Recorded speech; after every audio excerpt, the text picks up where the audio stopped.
अस्सलामु अलैकुम वरहमतुल्लाहि वबरकातुहु।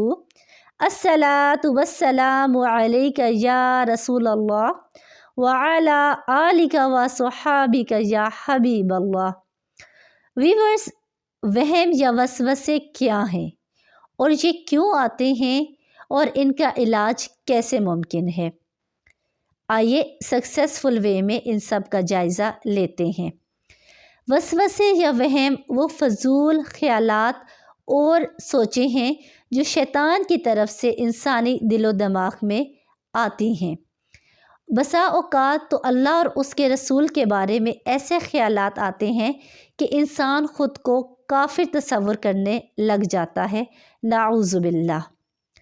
अब सद मुमकिन है कि इनसे छुटकारा नहीं हो सकता, क्योंकि कुरान में अल्लाह ख़ुद फरमाता है युवस्विसु फ़ी सुदूरिन्नास, और वो लोगों के दिलों में वसवसे और वहम डालता है।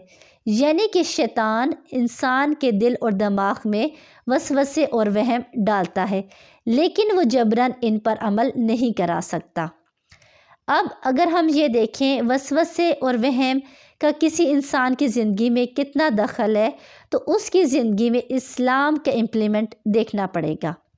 अगर तो हम इस्लाम को सिर्फ ज़िमनी तौर पर लेते हैं, यानी कि 5 वक्त की नमाज अदा कर ली, रमज़ान के रोज़े रख लिए, ज़कात और हज को अदा कर लिया और दीन को मुकम्मल कर लिया, तो 100% इम्कान है कि हमारे लिए ऐसे वसवसे और ख्यालात होंगे, क्योंकि हम बाकी वक्त दुनियावी कामों में उलझे रहते हैं।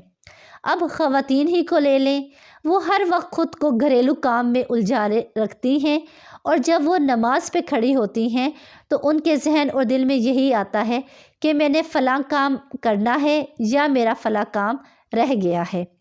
मर्द हजरात भी ख़ुद को कारोबारी उलझनों में उलझाए रखते हैं, और जब वो नमाज में खड़े होते हैं तो उनके जहन और दिल में यही ख्याल आ रहा होता है कि मुझे फ़लाँ माल लेने जाना है या फ़लाँ ग्राहक ने मेरी तरफ आना है। तो इस तरह के ख्यालात हमें तब आते हैं कि हम सारा दिन ख़ुद को दुनिया में मसरूफ़ रखते हैं। अब हम लोग इनसे कैसे छुटकारा पा सकते हैं? उसके लिए हमें ये चाहिए कि हम ख़ुद को दीन के कामों में मसरूफ़ रखें और किसी एक धुन में ख़ुद को उलझाए रखें, यानी कि कोई एक धुन अपना लें। तो फ़िक्र आखिरत से प्यारी क्या धुन होगी, और दीन सीखने और सिखाने के कामों से बेहतर क्या काम होगा। अगर हम ख़ुद को दीन के साथ लगा लेंगे तो हम ऐसी चीज़ों से बच सकते हैं। अब सहाबा कराम क्या फरमाते हैं?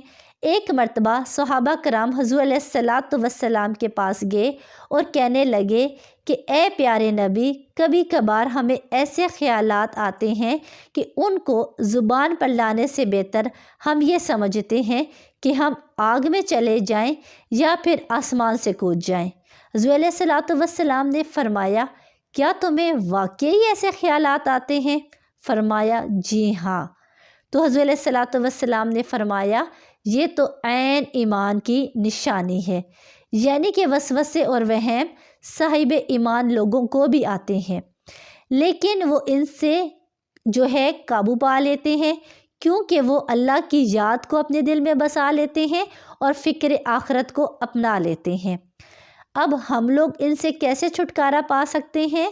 हमें चाहिए कि अपने दिल में और दिमाग में अल्लाह की याद को बसाएं और फ़िक्र आखिरत को जगह दें और मौज़तैन पढ़ें, और जब ऐसे ख्यालात आएँ तो 3 मरतबा आऊज़ु बिल्लाहि मिनश्शैतानिर रजीम का विर्द कर लें।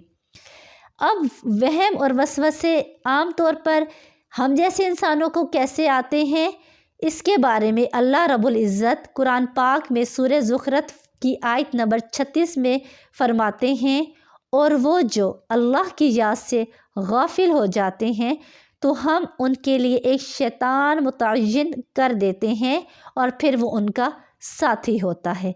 यानी कि जब हम दीन और दीन के कामों से दूर होते हैं तो हम शैतान को साथी बना लेते हैं, اور اگر ہم یہ چاہتے ہیں کہ شیطان ہمارا ساتھی نہ ہو بلکہ اللہ کی رحمت کے فرشتے ہمارا ساتھی ہوں، تو ہمیں یہ چاہیے کہ زیادہ تر وقت دین کے کاموں میں خود کو مصروف رکھیں اور ان وہم اور وسوسوں سے چھٹکارا پائیں۔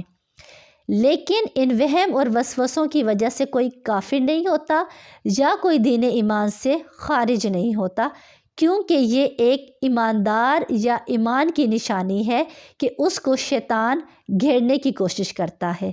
اللہ رب العزت سے یہ دعا ہے کہ وہ ہمیں شیطانی وسوسوں اور وہم سے نجات دے اور ہم سب کو فکر آخرت دے اور ہم سب کو دین اور دنیا دونوں میں کامیاب بنائے۔ آمین۔ جزاک اللہ۔